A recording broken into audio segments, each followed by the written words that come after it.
Good evening, everyone. Hello, and thank you for joining us at Morocco World News. My name is Kristen Daenerys, and I will be your moderator and host for today's panel discussion. We're here today to discuss the Black Lives Matter movement, what many are calling a revolution. After more than 2 weeks, protests continue to sweep across the United States after George Floyd, a 46-year-old Black man, was killed by police on May 25th for allegedly using a $20 counterfeit bill at a convenience store. Since his death, tens of thousands of protesters have taken to the streets and rallied to denounce the injustice. We're seeing these protests not only in the United States, but around the world. Before we begin, I want to mention that while Morocco World News, we remain committed to sharing objective news from around the world, we'd also like to express our support for the Black Lives Matter movement and that we stand alongside those fighting against racism.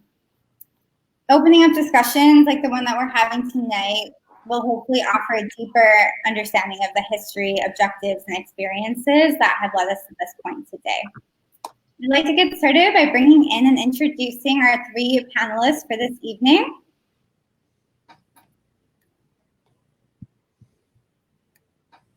All right. Thank you so much for being with us tonight. We have Greg Hill, Human and World Geography teacher in Texas, Mohammed Brahimi, Humanities Professor in Boston at Worcester Polytechnic Institute, and Discrimination and Employment Civil Rights Lawyer Bill Day. Again, thank you three so much. We're really excited to hear your perspectives and to learn from you as we cover this historical and critical moment in time. Thank you. Thank you for having me. Thank you for having us. All right. We will reserve time at the end of this talk for questions by the audience. If you have a question, please comment below, and we'll get to them after we have a chance to discuss with our panelists. All right, and we'll get started. I want to just start by saying that it's really amazing to see the solidarity and extent of this movement, as it's largely been led by youth and brought many people together during a global pandemic. George Floyd was one of many victims of police brutality, born from systemic racism that has plagued the United States since its founding. In order to really dig into the root causes of this movement, I want to start by asking a question about the underlying causes of these protests. I recently wrote an article relevant to the aspects of US history that we're talking about today. It can be read on our website and will be linked in the comments below if anyone's interested in reading deeper into that. So my question then, from a historical perspective, for years, we've seen movements that have largely demanded justice on similar issues to what we're seeing today. Floyd's death, without question, warrants such a response. And it's also true that we've seen these videos before. The news has reported killings by police planting bait trucks in largely Black communities, and body cameras and phones have allowed us to witness countless acts of injustices by the US criminal justice system and civilians alike. That's all on top of the various other forms of systemic racism and microaggressions that Black people experience daily. Greg, I want to ask if you'll start us off today by answering this first question. What is it about today and this point in time that has triggered such a widespread and global response? I think what you're seeing is the calculus of prior police killings, whether it be Eric Garner, whether it be Tamir Rice, or some of the other ones, and then you fast forward to today and you have Ahmaud Arbery, you have the young lady Breonna Taylor, and then fast forward to George Taylor, and then that was the breaking point. Then you add to the fact that you have in the United States, you have a lot of displacement, you have a lot of gentrification that is affecting African Americans and Latinos. You have the fact that a lot of this is being filmed. Will Smith said it best, that racism is not changed, it's being filmed. And couple that, and that is causing a lot of the outrage that you're seeing today. Thank you. Did anyone else want to add on to that? Yeah, I can chime in here a little bit. Following what Craig just said, I think the murder of George Floyd did not start the unrest on the street. It was not the one that broke up the channel of communication or the existing distrust that exists between the police and the members of the African American community. And nor will it end it, of course. It was just the catalyst that brought the issue of police brutality, not only that, but also injustice, disparities to the forefront. Also, George Floyd incidents only kind of rekindled. It just lit up that pilot there that was about to die, rekindled it, revitalized it, and brought it again up. So Colin Kaepernick gets a lot of credit also for keeping that log burning for a long time, for years, and for making police brutality a central issue that ended up costing him his career, as we all know. So the anger really reached that tipping point or breaking point, like Craig has offered, because of the gruesome killing of Ahmaud Arbery and the savage murder of George Floyd by someone who has taken an oath to serve and protect. So I believe that this was just the last straw that broke the camel's back. And what we saw is this a beautiful, unorchestrated, and just spontaneous show of massive popular indignation.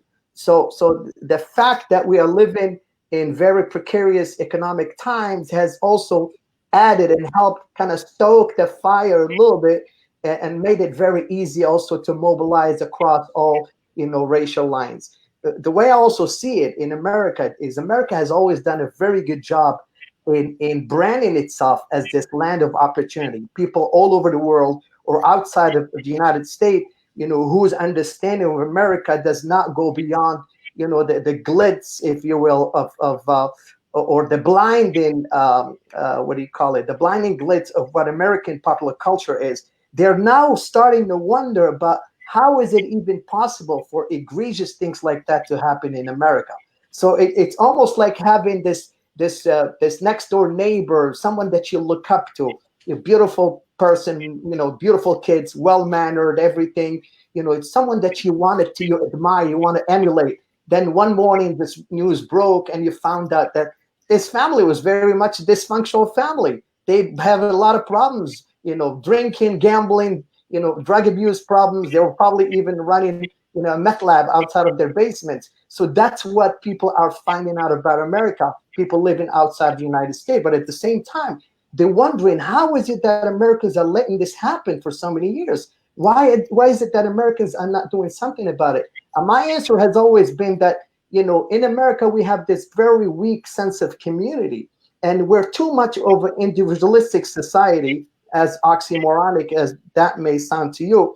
However, that sense of community now fortunately has awakened because of our innate nature as human beings that trumps our biases at times, because, humans, naturally, they tend to abhor anything and everything that is unfair, unjust, and also just, simply inhumane. That's the way I look at it.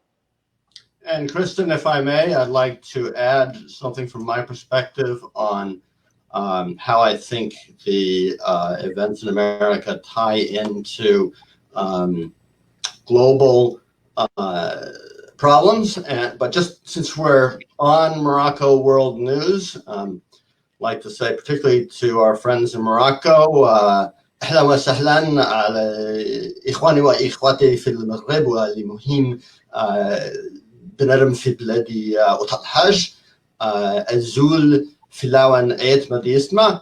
I spent a little time in Morocco. I have close ties and feelings for the country, and so that's part of the reason I'm speaking today. And I think that one of the things to keep in mind, particularly from a legal perspective, is that it's not just that America has branded itself as an example, but historically America has been conscious of its image in the world. And part of what drove the ultimate acceptance of the civil rights movement and passage of laws such as the Civil Rights Act of 1964 was that during the Cold War, Soviet propaganda was painting the United States as a country that was also oppressive because of segregation and treatment of African Americans in the South. And it's very true, but that pushed Americans to feel that they had to improve their image in the world in order to counter Soviet propaganda. It's my hope that we can both, in some ways, lead by example by addressing these problems, but also that the international community will push us to greater reforms so we become closer to living up to what we say are our ideals. Thank you so much, Mohammed and Bill. And this leads nicely into our next question. As we're seeing protests stretch worldwide, I've seen a lot of people calling out their countries and their cultures for being equally guilty. How does this movement translate across the world? All right. If I may, I'll hop on this one first, and you guys can chime in if you want. I think personally, what's happening in America should serve as an impetus for other countries to take a look at themselves in the mirror and try to do an honest assessment of how they are treating their own minorities. And I mean every single country. No country is exempt. Countries who have chosen or who choose, after what's happening in America, who choose to, act like they're exempt, they're basically just burying their heads in the sand. So far, these protests are having an oil stain effect in the sense that they are spreading far and wide to all four corners of the world. So awareness, it has actually helped raise and enhance awareness to a lot of people who are stopping and thinking about these issues, because awareness has always helped, counter, racist narratives and the character assassination of minorities or people of color or immigrant groups. Because as you all know, under these perilous economic times, immigrants seem to always be the all too convenient target when the country is not doing that well economically. So before I get into this, just want to kind of put a first caveat here, and please excuse the false dilemma that I'm committing in discussing this very point. I'll be seeing things in binary, lenses. In other words, I'll be seeing things as if there is America and there's America or the Western world, and there is the other world, which is the Arab and the Muslim world. So just for the sake of the discussion, I'll do that. But forgive me for doing this, of course. When it comes to racism, Arab and Muslim countries have felt completely exonerated and absolved. The legacy, but however, I have to say, the legacy of racism in these countries is checkered at best. It's not great. It's not horrible, but we'll say it looks like a checkerboard, okay? So the second caveat I'd like to put here is that, I'm not trying to draw a parallel between what's happening in America as far as racism goes and what is going on in Arab and Muslim countries.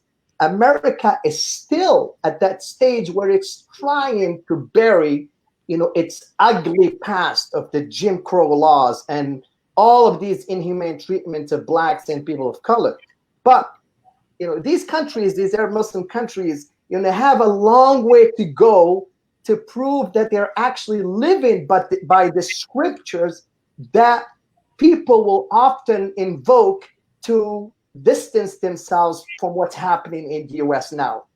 The fact that, and people will actually, it always amazes me, people will rattle off a bunch of Quranic verses and hadiths, as if, we're exonerated now, we're vindicated because we know all these hadiths and all these verses of the Quran. And I say that the proof should really be in the pudding. If you want to prove if you want to exonerate yourself, then it has to show.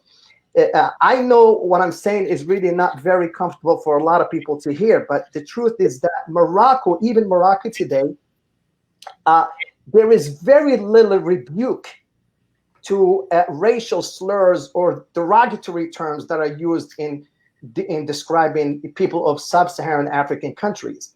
I can be, hyperbolizing stories about.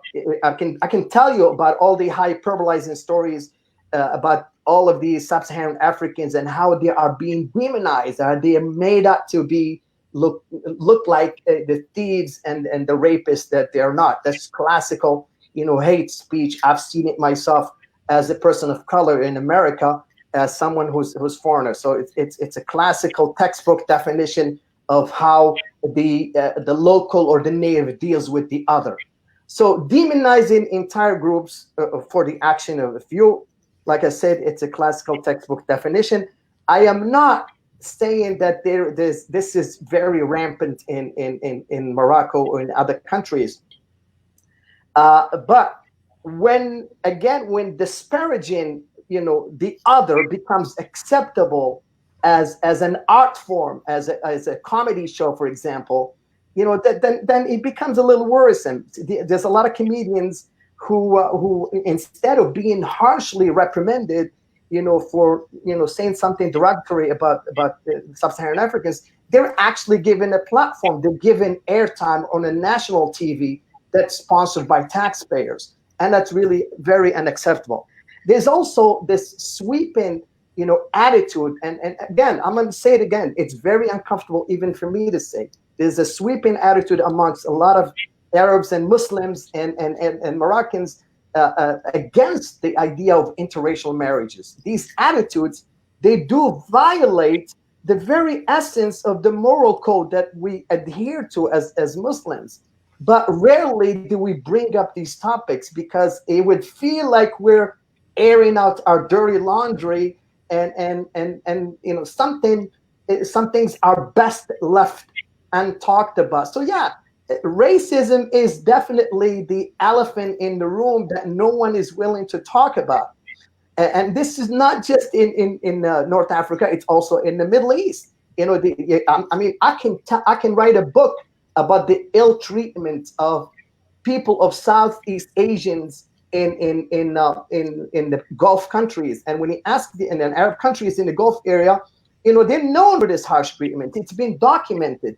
Yet, they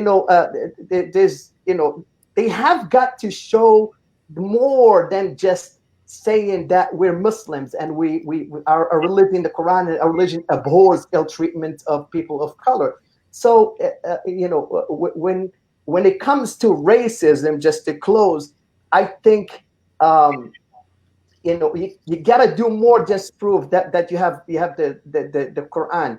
If you rattle off just a few verses, that doesn't prove anything. It only proves that you can memorize text pretty well. So again, to end this, when it comes to racism, it is an equal opportunity recruiter, and Arab countries are obviously not an exception. Thank you. Thank you for your insight on that, Mohammed. Really interesting. Now, let's bring this back to the United States. And Bill, we'll turn to you for your expertise in law. After the Civil Rights Act of 1964 was passed, intending to prevent employment discrimination, what has changed? Is history repeating itself? As a discrimination lawyer, in what ways do you believe that the U.S. has seen progress since the enactment of civil rights laws years ago? And in what ways has the system really struggled to uphold itself under such legislation?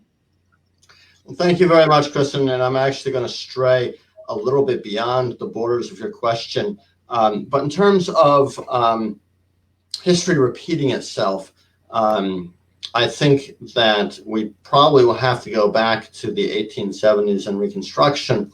And there was a series of laws during Reconstruction from 1865 to 1871 trying to address discrimination and racial terrorism in America. And that followed the 13th Amendment to the Constitution freeing the slaves, the 14th Amendment guaranteeing equal protection of the laws, and the 15th Amendment ensuring voting rights for African-American men. And this goes directly to the heart of police misconduct, in that one of these acts, known popularly as the Ku Klux Klan Act, which is 42 United States Code, Section 1983, was passed in 1871, and it basically, in legal language, bans discrimination under color of state law. What this means is that if state actors, people employed by the state, such as the police, violate people's rights based on discrimination, they can be sued as a result. And it's a complicated area. It's not really my area. And it kind of emphasizes that one of the first things you should do if you think your rights are violated is at least consult a lawyer. You don't have to file a lawsuit. You can just confidentially talk to a lawyer for a couple $100 and find out what your specific rights are in that specific situation. Particularly if you're facing the police, you should remember also that you have rights under the Fifth Amendment and the Sixth Amendment to the Constitution.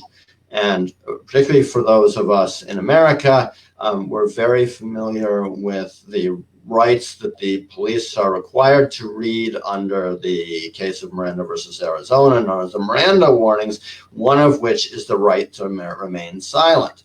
And that is something that if you suspect you're being targeted by the police, you should absolutely exercise. You don't have to answer their questions.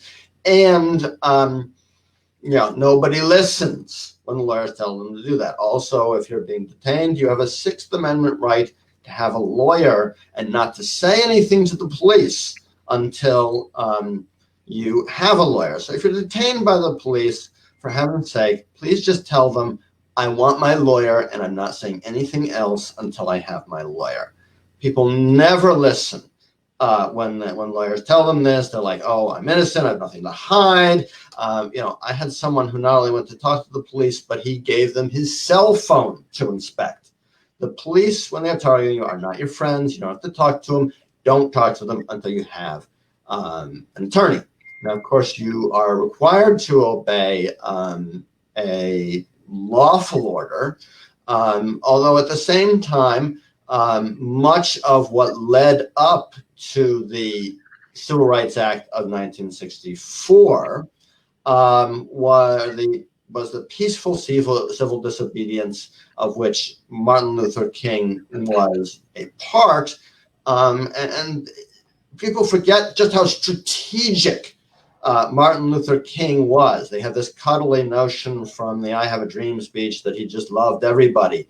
But he was also viewed as a radical and a revolutionary at the time. And by peaceful means, he overturned an entire discriminatory, oppressive social order that condoned white terrorism for a century after Reconstruction. And that, people forget that he was branded as a communist. He was hounded by the FBI. He was blackmailed. And ultimately, after several assaults on him, he was killed for his role in revolutionizing law under civil rights. One of the things that this led to, following the historic Supreme Court decision in Brown versus the Board of Education banning discrimination in education, was the Civil Rights Act of 1964. And, a famous quote from Martin Luther King during his speech at Drew University on February 5th, 1964 was, "It may be true that the law cannot change the heart, but it can restrain the heartless. It may be true that the law cannot make a man love me, but it can keep him from lynching me. And I think that's pretty important also." And one of the things that the Civil Rights Act of 1964 did was it did ban discrimination in employment, which is my particular area, and it banned it based on race, color, sex, national origin, and take note, religion, and it also banned discrimination in places of accommodation. And many of you heard about lunch counters, drinking fountains where blacks and whites could not, mingle or use the same areas. It banned that.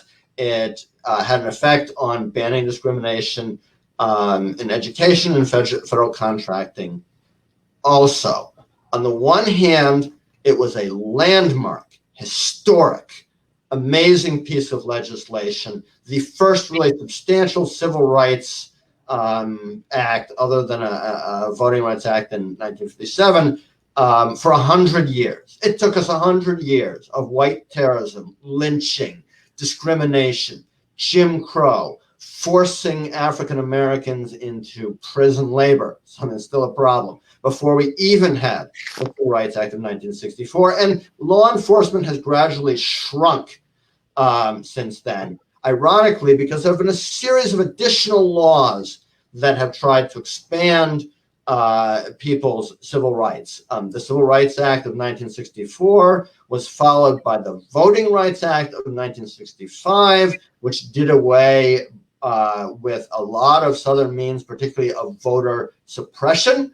That's very timely in the news today. They used to require literacy tests and before people could vote, and they'd give a white person the cat sat on the mat to read, and they'd give the African American person something from Kafka and ask them to explain it.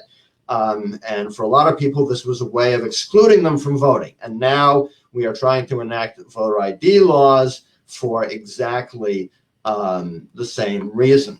The Fair Housing Act of 1968 and the Equal Opportunity to Credit Act forbade discrimination in housing and in lending.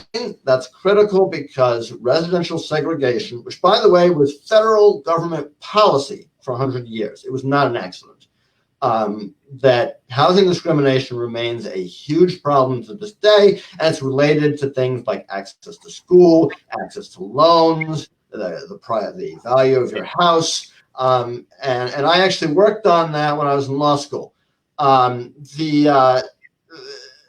And so there's been this series of statutes intended to expand people's rights throughout the system, which has a direct impact on that part of it where the police impose direct violence on African American people, and yet that has to be looked at in the context of what is still, in effect, an entire societal system designed to exclude African Americans, to deny them loans, to deny them education, to deny them jobs. And, I say often that, if the day comes when my job is eliminated, it'll be a great day. But sadly, I don't see it happening soon in the United States of America. Thank you, Bill. So, just in terms of moving forward with legislation, do you see these laws as really being effective? Are we seeing new civil rights laws?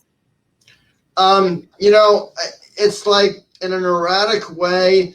It's kind of 2 steps forward, 1 step back, maybe 2 steps back, 2 steps forward. It kind of goes in waves. And sadly, I think that the courts in particular have really failed remarkably in living up to the intent of Congress in passing the civil rights laws. And they do that by very narrow judicial opinions that limit enforcement. A classic example, I think, that is the case of Adirond Construction versus Pena, where the Supreme Court basically said that any race-based program, including like race-based programs to help minorities, would be subject to strict scrutiny to see if it was justified. And that makes it very hard to do that kind of thing. And one of the terrible effects, I think, of having a radical Republican Senate and a radical Republican president is that we are seeing a wave of extremely young conservative judges who have lifetime appointments being appointed at all levels of the judiciary, who will be deciding the law for a generation to come.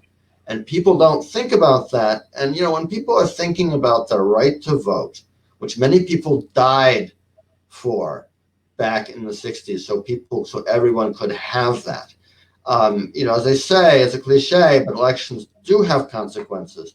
And those of us who are interested in progressive reform and fairness in the law have to understand that our vote is not only critical in the presidential election, it's critical in the school board, which decides how your children are educated. Right now, in my county, in Montgomery County, Maryland, there are people who are trying to maintain segregation in the school system, and it exists. Near me, there are white kids who could walk to a local high school that's primary minority. That school is half empty. There's another school nearby that they go to, a largely white school that is overflowing. So, you know, the school districts, even where I live in Maryland, which thinks of it as itself as a progressive state, people are trying to maintain segregation. So you have to vote at the school board level. You have to vote at the state legislature level.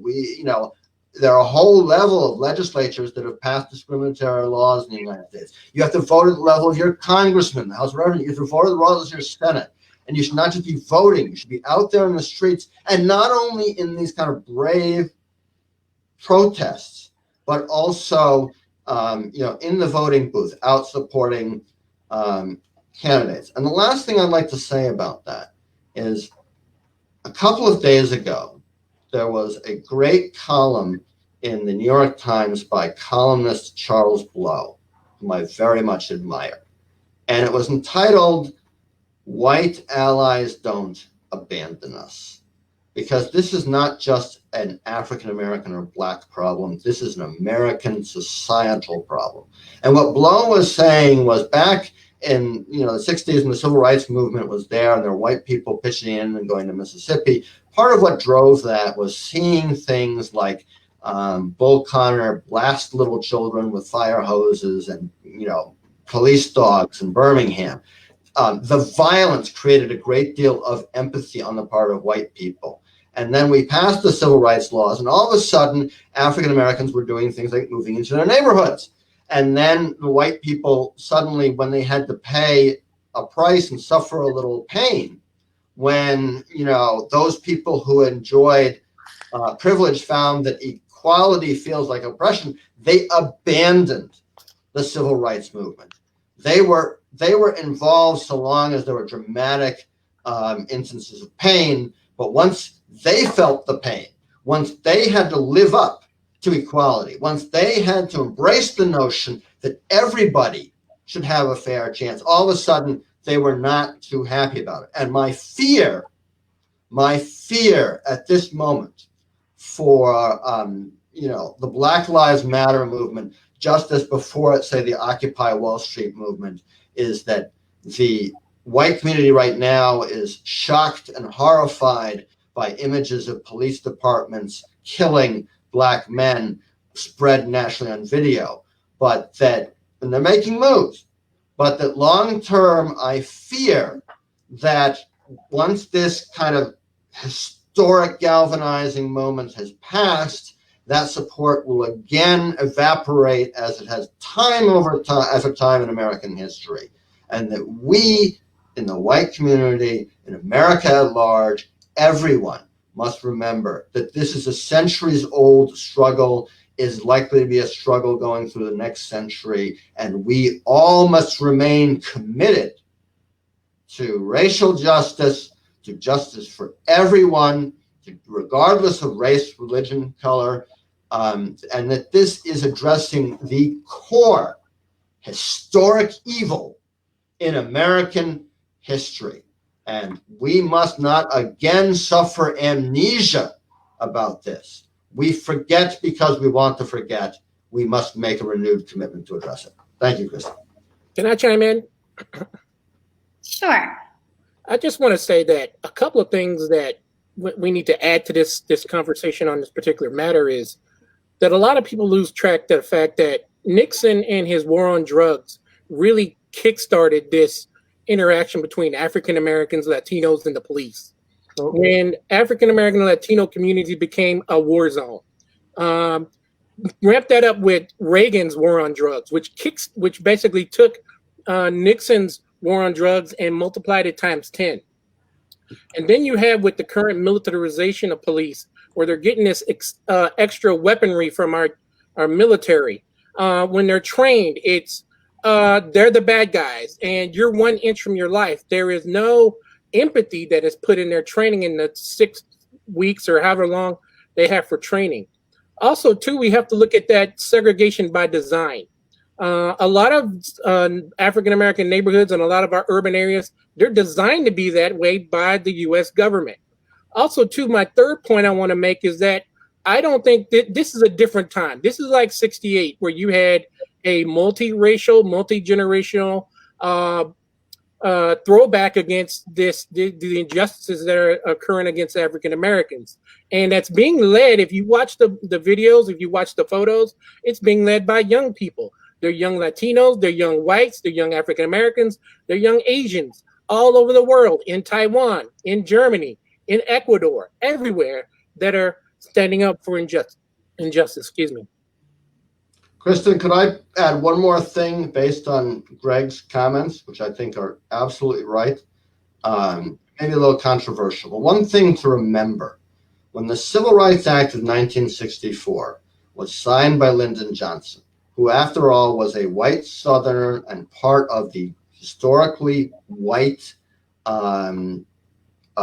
Democratic Party, in large part, he said, "We have lost the South for a generation, because the South was not politically going to tolerate desegregation and equal rights." And what happened was, as you've seen now, the party of Lincoln became the party of Dixie. And all of a sudden, it was the Democrats who became the party of civil rights. And, you know, people forget that Martin Luther King's father was a Republican. And a dramatic shift after the Civil Rights Act of 1964. But what happened was, speaking of Nixon, he implemented a political strategy called the Southern Strategy. It is a racist strategy that has existed since Nixon in exactly the way that Greg has talked about. It was a deliberate political strategy to appeal to Southern racism, to capture the South for the Republican Party. And, you know, so these things that Greg is talking about, they're simply a part of the program since Nixon, and we have seen their flowering in the naked and open racism of the Republican Party under Donald Trump. And again, when we talk about 400 years of oppression, nothing here is new after 4 centuries. The only thing that is new is that once again, we are engaged in our periodic conversations about it when it has become so open, thanks in part to the phone, so open, so horrifying, that in this moment of history, it cannot be ignored, as we have ignored it for so long in the past, except for in brief intervals of reform in American history. And Bill, I'm going to stop you right there. Thank you both so much. That was a really wonderful, thorough account of history that's led us up to this point. And Bill, you began talking about Donald Trump, and that segues right into, I think, a really important topic that we need to be talking about, and that is the fact that the U.S. president has not expressed his support for the Black Lives Matter movement. I want to make a couple of points here as we move into talking about his response to the movement as a whole. And as you've mentioned, Trump has been long criticized for campaigning on prejudice ideals, and is also being criticized for his response right now. Although Trump has claimed his support for peaceful protesters, Twitter has flagged his posts for promoting violence. Peaceful protesters have been attacked with tear gas and rubber bullets in front of the White House. And importantly, he has sidestepped questions regarding the larger discussion on how to create sustainable changes for the country. Now, Trump has made numerous claims that he's done more for the African-American population in the US than any other president in history. Something that really stood out to me recently was in an interview with WABC. Not only did Trump avoid answering the question about how to address the problem of such a low number of Black people saying that they trust the police. According to recent polls, only 36% of Black Americans say that they trust the police, compared to 70% of white Americans. In this interview, Trump also claimed that as a Republican, he believes that he's doing very well with African Americans. So yesterday we saw Trump post about the nonviolent 75-year-old protester who was shoved down by police, left bleeding on the ground, and was later hospitalized. Trump suggested that this man, who's well known as a peaceful protester within his communities, was part of Antifa, and that the situation was set up. How do we interpret Trump's statements such as these, and does this behavior and way of communicating further normalize police brutality and racism? Okay, so I personally, I believe, just at least on this panel, I'm not going to get any pushback from the panelists when I say that Trump is a certified demagogue. But Trump, the only sort of nuance here is that Trump is not just a demagogue who is trying to manipulate reality and present it as his chief surrogate, Kellyanne Conway, called, the alternative truth. But Trump's sense of reality is seriously warped. He actually does believe in his heart of hearts that he's a great leader, and he's also a genius. I don't know how he put it, a stable genius, something like that. This has been a great year for comedians. I mean, the materials was just writing itself. Trump is not just inflating the truth. He's actually a pathological liar, where truth and lie just blend in peaceful harmony. This is not me talking. These are the opinions of professionals who are trained in the field of psychoanalysis. You can read up all of the articles that are out there about him. But even in the midst of this troubling time, even yesterday, as the body of Mr. Floyd was being laid to rest, you would think that someone with a modicum of decency would say something that has a healing effect, or you would think that he would lay down his weapon, Twitter mainly, because he has definitely weaponized Twitter, and you would expect him, under the circumstances, to say something that's galvanizing, something that's healing or unifying, but no, not Trump. I mean, he actually doubled up on the insanity. He said something. He instead of saying something that's consoling, at least to the Floyd family, he went on to attack that peaceful demonstrator, the 75-year-old man who was violently pushed to the ground to the point that he started bleeding from his ears, and he accused him of faking the fall. He was quoted by some wacky reporter who himself accused the old man of being an agitator who was using his cell phone in order to block, as a scanner, to block police communications. So the story was later fact-checked, and it was found that the reporter worked for a Russian news agency, very famous Russian news agency called Sputnik. So yes, you heard it right. Mr. Trump was actually tweeting a Russian propaganda agency.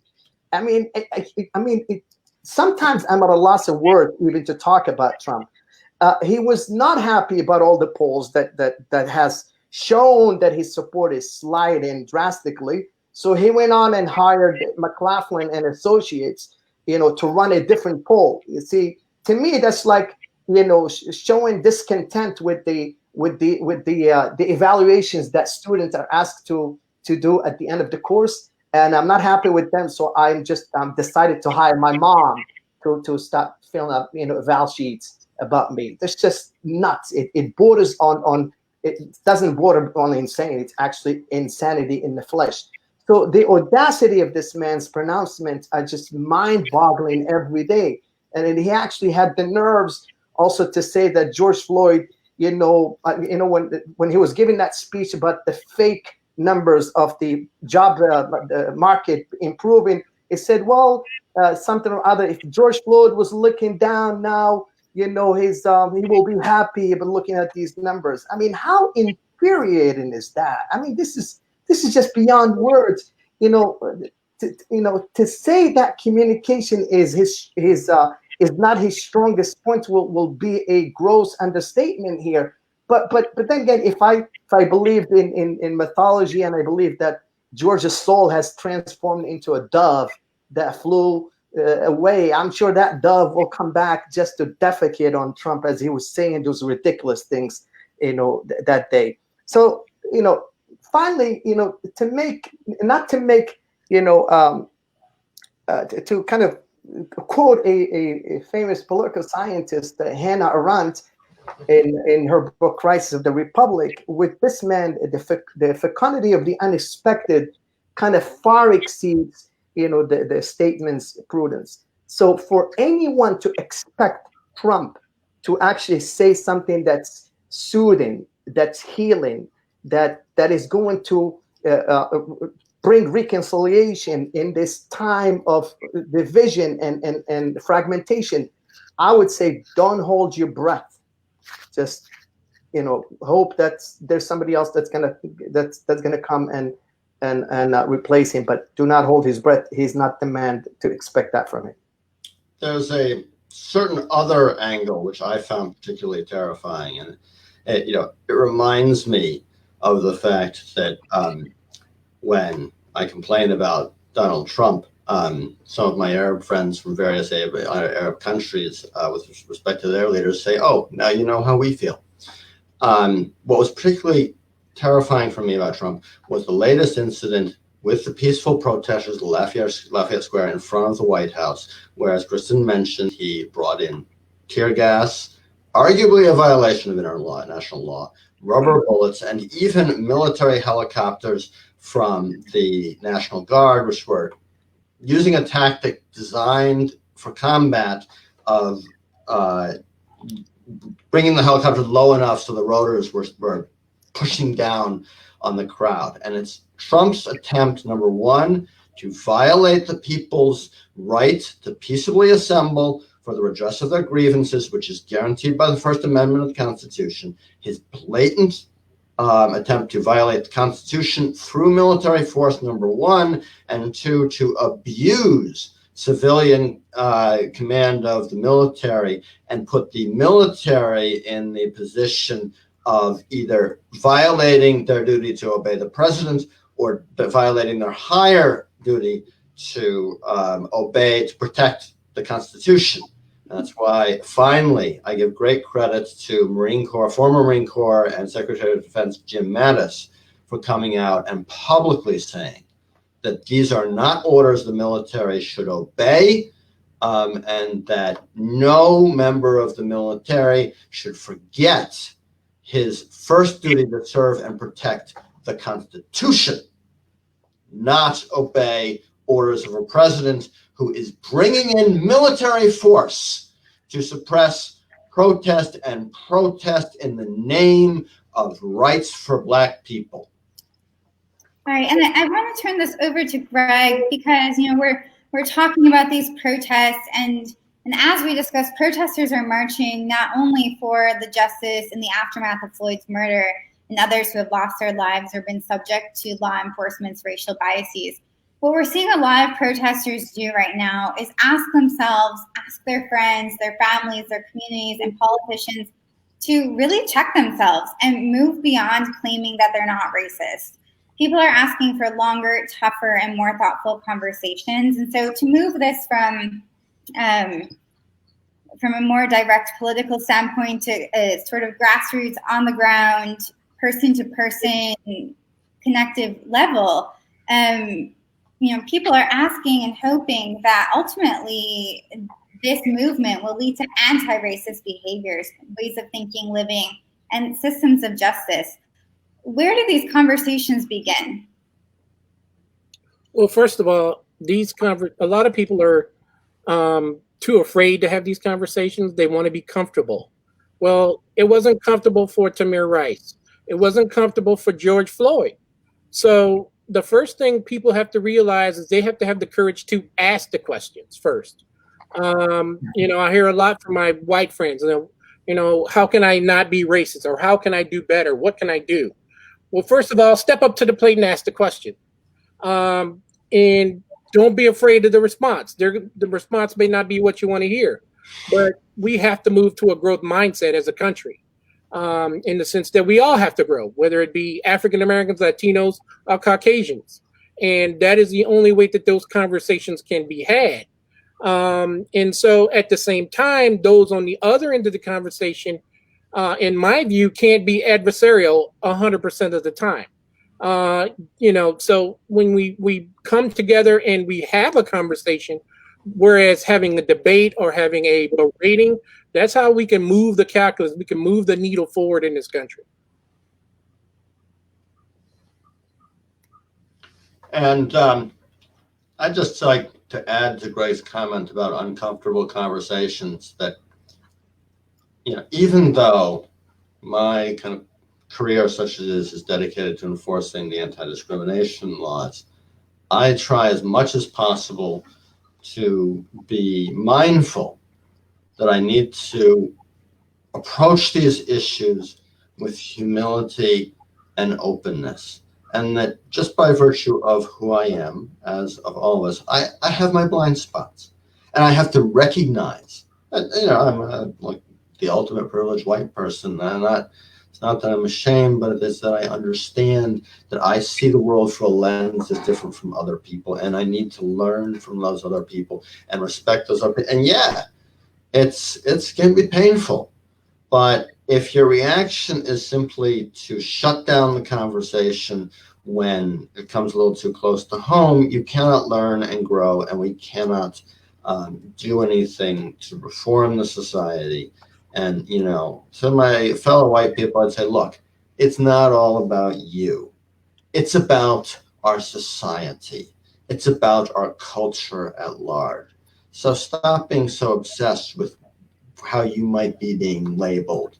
Recognize you have your blind spots and try to work with them, as we all should. But think large. Don't shut out the criticism. Approach the issue with humility and understand that we all have things to learn. This is an opportunity for all of us to learn. Thank you. And I want to just, just for the sake of time, sorry, Mohammed, but, just a very quick point on that same note, if you don't mind, is that, and it just feeds into what both Bill and Greg have said, that neutrality is not an option now. People said, I don't know where to stand. I'm a neutral person. I think, we need, to call out, not just the white people, but also the very comfortable, rich, affluent African Americans who are just, took that stand of silence. We need to call them out and say, this is your place to say something. It's also, Malcolm X who said, at the end of the day, we will remember not, the words of our enemies, but the silence of our friends. So being neutral is really siding with the oppressor, as Reverend Desmond Tutu said once. Thank you. That's a really great point, Mohammed. And, I wanted to just mention that I do think that we are seeing momentum gained in terms of empathy, right? This is triggering people to sort of reconcile with histories that have been suppressed or wrongly taught in textbooks for many, many years. And as we are seeing empathy sort of growing, or at least we hope that we are, I want to just quote, and Greg, as a teacher as well, I think that, you might have something to contribute to this. There's a teacher in Chicago, Dwayne Reed, who I think summarizes the issue that we're seeing well when he says, white supremacy won't die until white people see it as a white issue that they need to solve rather than a black issue that they need to empathize with. Can you just perhaps comment or maybe share your thoughts on that quote? Well, I think that's a fabulous quote. I think that white Americans need to see that this is an American issue. I think a lot of young people, more so than old people, see it now, and that's why you saw so many young people on the streets all over this country. At the same time, we need to build within our infrastructure, whether it be in our schools, where we where educators unconsciously bias their classrooms against African Americans. Maybe it's in a story you read. One of the things I'm an advocate of is for students to see themselves, for them to show up in the curriculum. And all too often, we don't see enough African American characters. We don't see enough African American examples that show up in our curriculum. So I totally agree that needs to be deconstructed in some manner. On that same note, can I add something, Kristen? Sure, go ahead. So, people often say, oh man, that's horrible. And they genuinely feel bad and sad about what's happening to the members of the African-American communities or, communities of color. And they would say something like, oh, that is so distressing. And I can't even start to imagine, this happening to me. Well, God damn it, start imagining this happening to you. Start imagining this is actually happening to you and your family and your son. People, I can't tell you how ridiculous people sound to me personally when they start saying, I turned the TV off. I don't watch it anymore. Why? Because it's becoming very uncomfortable for you to see people suffering, and because it doesn't affect you directly, you found a solution, you just turn the TV off. It's one thing to like sausage and not like how it's made, because I tell you that it's ugly the way sausage is made. So the healing process has to be communal. And it won't happen unless we think that racism is affecting all of us collectively. It doesn't just affect the African American communities; it affects us as human beings. If we have a shred of humanity inside us, we should be able to abhor that which is injustice. And if I may jump in for 1 second, Kristen, I'd just like to mention that, before I was a lawyer, I was a teacher in Morocco. So I want to assign some homework here. For those who want to think a little more deeply about the consequences of inaction by white moderates, I'm assigning them Martin Luther King Jr.'s letter from a Birmingham jail. And if people want to understand why our cities are exploding and burning right now, I suggest they pick up James Baldwin's Notes of a Native Son. Excellent. Thank you. And as we're talking about these potential solutions or ways of moving forward, I'd like to just touch on quickly. We don't have a ton of time, so but this is a very important topic that I think a lot of people are raising concerns over right now. Police defunding and reform. Trump spoke with police and law enforcement officials at the White House on Monday, and he vowed that there would be no dismantling of the police, no defunding. And despite countless videos capturing brutal images of police attacking peaceful protesters that we've seen over the past 2 weeks, Trump said that the police have been letting us live in peace. And so in terms of, we are seeing cities move to begin defunding and considering ways of loosening the power of law enforcement officials. The Democrats unveiled their police reform plans. New York repealed 50A, which up until now has allowed law enforcement to shield police misconduct records from the public. But, in terms of there are so many people who are right now quite fearful of the prospect of this institution that has, that they've been told is protecting them their entire lives. And I'll leave this open to whoever wants to jump in on this, but what would that look like? What would defunding the police look like? And how do we answer these fears? So in terms of just framing it, Kristen, I have a tiny bit of reservation. First of all, I have a little reservation about defunding the police departments as long as we don't know what does that entail. Okay, so it has to be detailed, because people had just kind of, taken that expression and thrown it out there. I'm even against the wording itself, because conservative media has already had a field trip with it. With they've hijacked the term and they made it sound like defunding means abolishing police force altogether. So someone, a dimwit like Carlson Tucker, has already done that. He's now going into a fear-mongering campaign, telling people, oh, if we were to defund the police, guess who's going to get all the protection? Just people from gated communities. And since you're not from the gated communities, then good luck. So that terminology right there should be reworded, retweaked, in order to project the right message.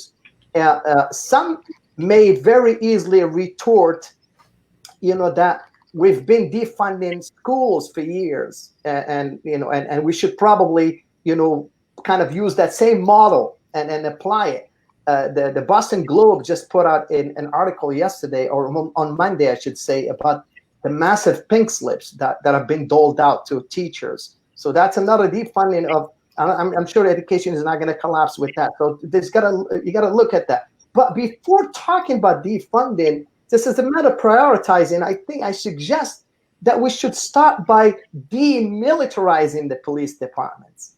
I mean, a year ago, I was driving through the state of Rhode Island, and I was driving by the Providence, Rhode Island police station, and I saw, I kid you not, a grade A, military tank, parked right outside on the police station's parking lot.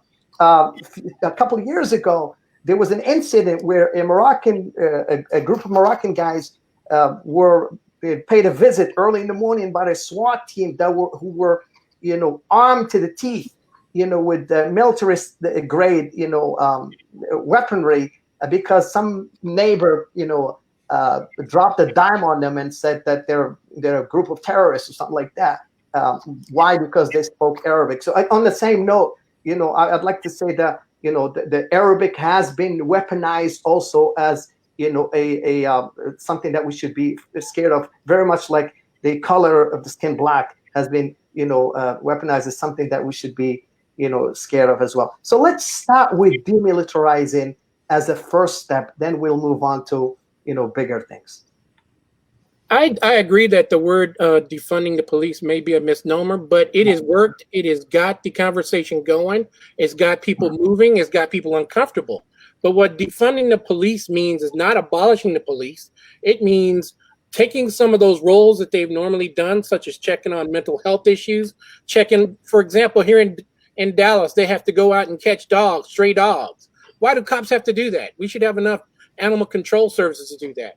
They should be focused more on community policing versus being all these 100 different jobs that they have to do.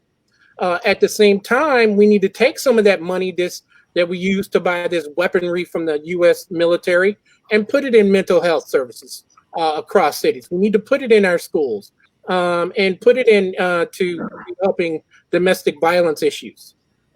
And I think that's the only way we can go forward. I absolutely agree with Greg that in many ways this is a question of rethinking public safety, and the public safety is a bigger issue than just the police, and holistically that maybe we have to rethink the war on drugs and the fact that we have more prisoners per capita in our country, disproportionately African American prisoners, than any other country in the world. That we need to think of a different paradigm for creating a community in which we don't have to use violence and enforcement to keep people safe, but we can educate, empower, nurture, care for people so that we can minimize the necessity for police protection. It'll never completely go away, but we need to think, I agree with Greg totally, of other ways to address the problems that we are trying to have the police address, and that's not what they're meant to do and not what they're equipped to do. I think those are all really great points. I think that there is a misunderstanding of what that means, and for years people have been saying, why are we cutting our costs in education and arts and music? These are all very important subjects and areas in our society, social services, that are receiving less attention than they should. And so I think that this is a really important topic to bring up that needs clarification and needs deeper understanding around. We are running out of time. I just want to ask each of you, and before we close this conversation, open it up to a question and answer session for our audience, just in one sentence. Can you each share one piece of advice for those who may feel like they're not sure about where to go from here? And Greg, you can go ahead and start us off. Well, I think where do we go from here is, first of all, like I mentioned before, America needs to have a growth mindset. This is not 1964. This is not 1965. We're in 2020, and we're still talking about racial discrimination. Will it go away? No. But we all have to learn. We have to learn to accept that this is an American issue. Police brutality is not American. This is not us. But unfortunately, too many Americans see it as that's a them problem and not an us problem. Thank you, Greg. Mohammed? So my thought on that is that I think keep on protesting. You just keep on marching, keep on protesting. The massive numbers of people taking to the street is always a good thing, because there's always power in numbers. It's a numbers game in everything, just like it's in real estate, it's in demonstration as well. And these numbers can bring legitimacy and they can bring visibility to the cause. It helps, rally allies from groups that are not directly affected by the aggression, by the police brutality. But there's nothing surgical. I'd like to people should make no mistake about it. This is not a day surgery. This is not an in and out kind of thing. There's nothing surgical about the results of protests. The yields need to be thought of as this dish that cooks over a slow fire. It takes a long time to cook before it tastes good. So the end result will take years, and protesting and awareness raising and mobilizing have the potential to undo the wrongs and to redress the ills of the system that is biased and that is skewed and that's just completely lopsided. Seasoned activists will tell you that not to look for instant gratifications. It's not coming. It's going to take. It's a long road, and it's going to be a long, hard fought battle. So expect that. Thank you so much. And Bill, just a quick piece of advice from you. Well, one of my favorite episodes of Sesame Street growing up was when Jesse Jackson came on and he had all the kids recite with him, "I am somebody." And the point there is that whoever you are in America, you are somebody. Even if you're not here lawfully, you are somebody, and you have legal and constitutional rights. The law is a two-edged sword. On the one hand, it can be abused by powers and police, but also it can be used to protect and empower you. And as the civil rights law movement was developing, we saw on the one hand the very effective and strategic direct action of people like Martin Luther King, the protesters on the street, but we also saw litigation by people like Thurgood Marshall and Charles Hamilton Houston. And Marshall believed that hand in hand with direct action, we could and needed to reform the law, enhance people's rights through the creation of new and better law and the assertion of the basic rights that we all have under the Constitution and the laws, if we make sure the laws are enforced in the spirit they should be, and if they are made and developed as they should be. So remember, you have rights, assert your rights, know you have them if you confront the police, get out to the voting booth and exercise that fundamental constitutional right that, as I said before, people have died for you to have. Thank you so much, all three of you. And I know this is such a complicated and in-depth issue that we could discuss for a day, the political complexities to it all. And 1 hour is not nearly enough. But we do appreciate your time and all of your insight. It's been really wonderful. We're going to open this up to the audience now for questions. And I'll just pull up here our first one. And we'll just bring this back around to Greg. This question is from Nina Phillips. Can you please give an explanation to those people who say all lives matter? Why do we say Black Lives Matter? And what is problematic about all lives matter? Well, I think a lot of people take the name Black Lives Matter and feel like it's exclusionary when it's not. It's just saying that Black lives should matter in everyday Americana. It's not yet, yeah, all lives matter, but Black lives needs to be seen that the injustices that are going on, which Colin Kaepernick so eloquently highlighted during his silent, peaceful protest, that Black lives matter, that we need to be seen. Because if you look in the American mainstream, whenever there is a injustice against, let's say, a suburban white young lady, it's amplified. But when there's an injustice against African Americans, historically, it's oh, well, what did they do? They must have been on drugs, or they must have been resisting arrest, or something to that effect. There's always this disqualifying nature to it. I think we have to get past the idea, speaking particularly, as a member of kind of the white community, we have to get past the idea that equality and inclusion for people of color generally, it's not a threat. It's a benefit. And, just on a small note, a study after study has shown that the schools where the test scores are highest and the education is the best are schools that are fully integrated by race and by economic status. Inclusion makes us stronger. But the idea that if we look at the people who are most oppressed in the country and assert their rights, there's a threat to our rights, that's pernicious, and I believe it's untrue.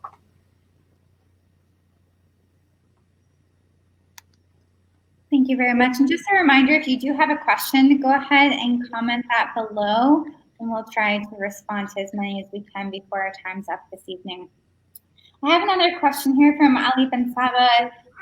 Ongoing protests in the United States haven't received any criticism or condemnation of the brutal abuse of police by none of the other countries.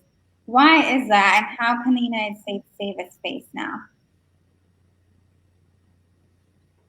Can you repeat the question again? Sure.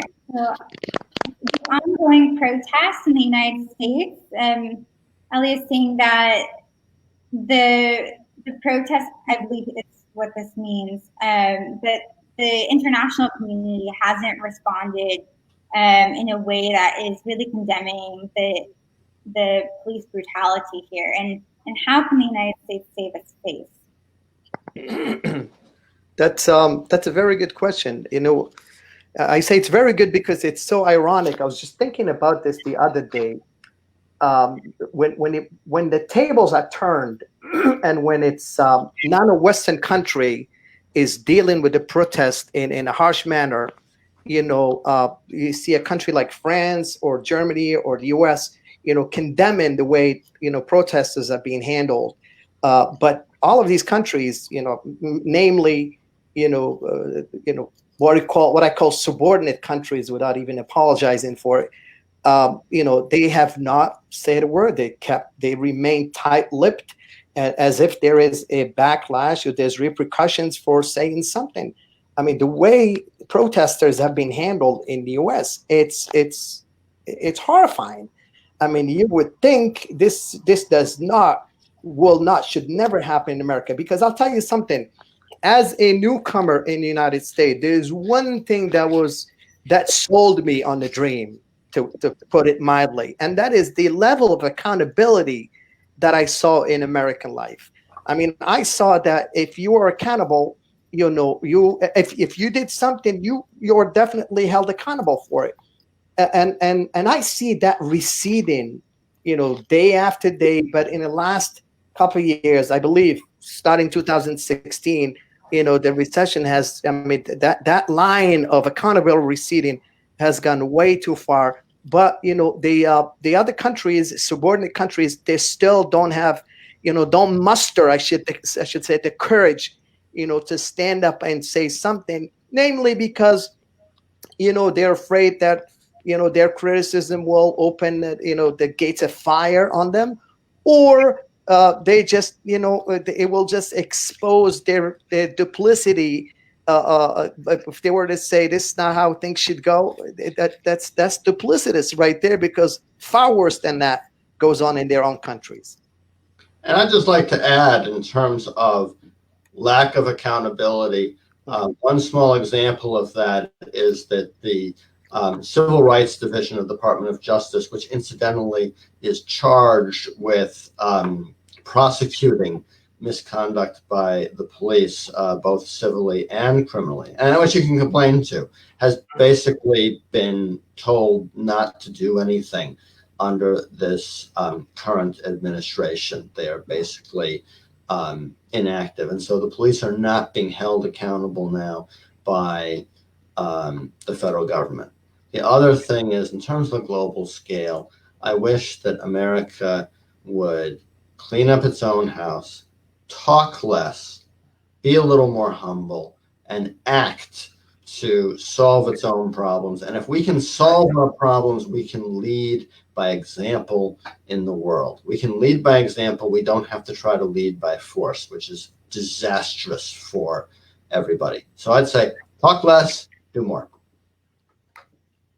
Thank you so much. And we'll just quickly have time for one more question. This question is from Simo Baga. How could the Black Lives Matter movement change the United States? It says interim policy. I believe this is internal policy.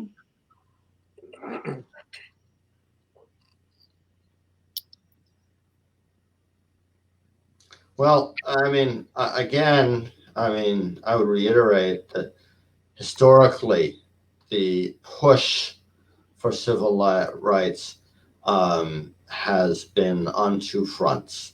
And I think that we have this moment where George Floyd's death and the empowerment of the Black Lives Matters movement has galvanized direct action and protests on the streets.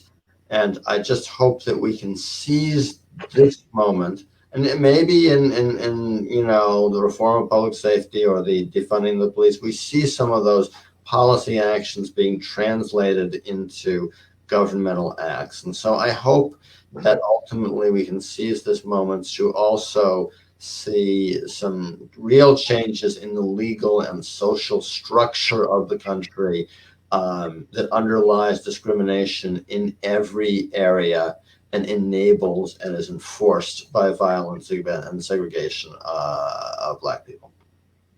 I want to chime in and say that Black Lives Matter is actually instituting a lot of changes, and several cities across the nation have already reformed the way that their police conduct themselves.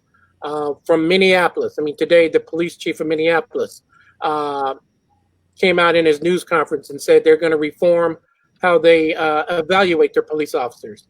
They're going to put in more analytics to see how police are doing, not just year to year, but day to day. So you have that in terms of you're going to have more public oversight. You're seeing this across the country. Even countries outside the U.S. are starting to take looks at their own police forces. So the Black Lives Matter movement, the protests for George Floyd, they're having a positive effects. Can I interject here?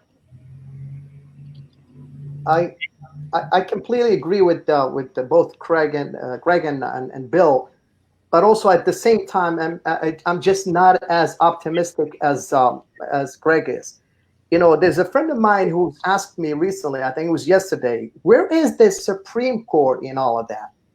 And I was dumbfounded. I didn't know what to say to this. So even though there are laws being passed and there are reforms, you and I both know, and this is more of the area. I'm sorry, Bill. I feel like I'm stepping in your territory there. That certain procedures could be enacted to reverse all of the gains that have been gotten in the last few days. See, the ubiquity of laws, that have been, passed, in order to stamp out racism, have not really been more than ink on paper. You're likely still to be discriminated against if someone detect as much as a hint of accent if you were talking to them on the phone, wanting to rent a place, and I can tell you, Bill, this has not really, I mean, all of the laws about redlining and what's the other law, that steering and all that, have not really achieved much. People will get around the laws. There's just loopholes there. So really, I'm not that optimistic.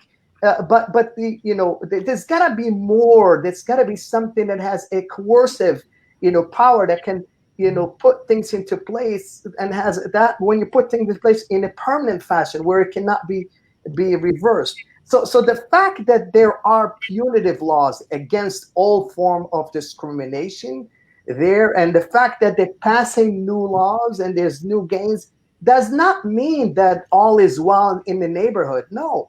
These laws need to be activated, but making it very hard and very costly to those who violate them, and actually put in some sort of stipulation or clause where this cannot be, reversed again, because we've seen it just too many times. We've seen it happen, countless times.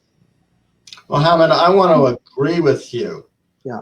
That in many ways, sadly, I think our legal system is a sham, and that we make just enough progress and let just enough people win to give the illusion of fairness. Yeah. A quick example is that in the United States District Court for the District of Columbia, where I bring cases, out of 100 employment discrimination cases, only one will make it to trial in the district court. Maybe a third will settle.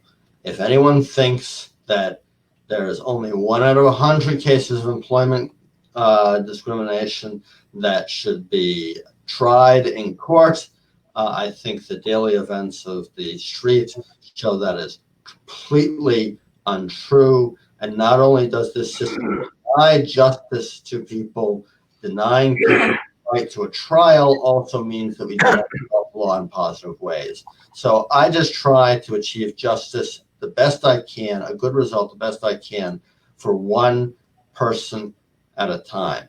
I tell people when they come in, the system is rigged against you. It is like going and playing blackjack in the casino. The odds are always in favor of the house. Yeah. But perhaps on a good day, a lucky day, with skill, you might be the person who will beat the house. And so it's just my hope when I bring a case that I can help my client beat the odds against them in a fundamentally unjust legal system.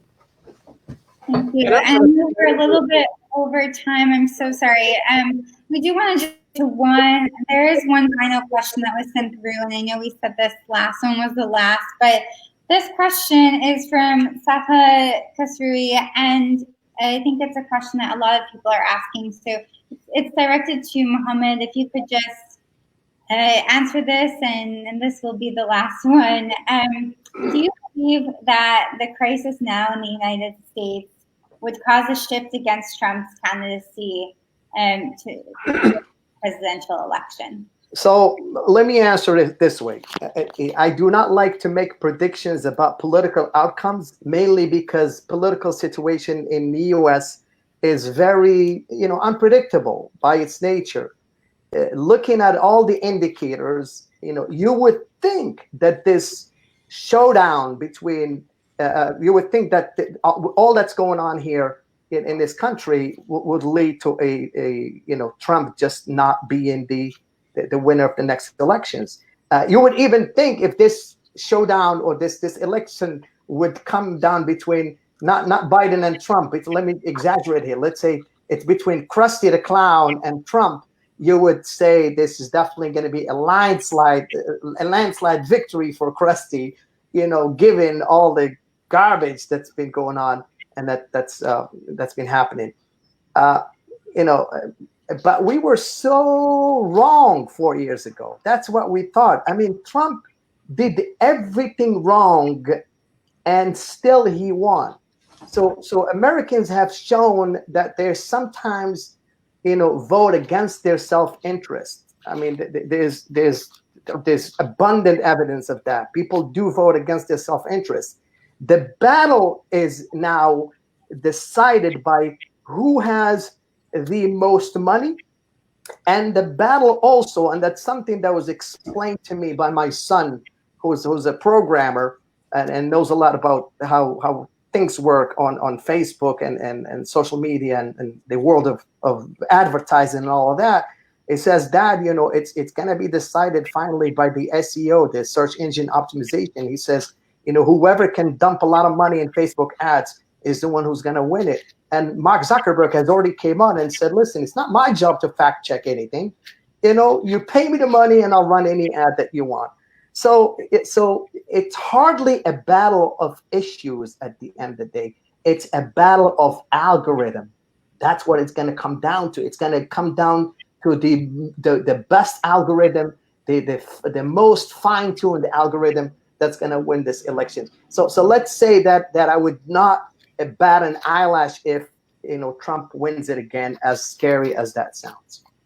Kristen, I would just say that the fundamental issue is not Donald Trump, who is a symptom, not a cause, as much as anything.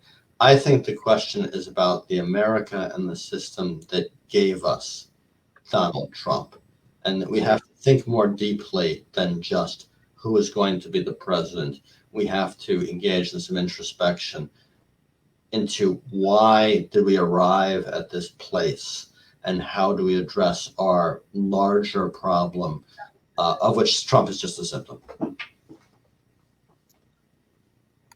True. Thank you very much. And unfortunately, I think we're going to stop there. But I wanted to say again, thank you so much to you three. And thank you to our audience. Thank you, everyone, for joining Morocco World News. And our wonderful guests, Greg Hill, Human and World Geography teacher in Texas, Mohammed Brahimi, Humanities professor in Boston at Worcester Polytechnic Institute, and Discrimination in Employment Civil Rights Lawyer Bill Day.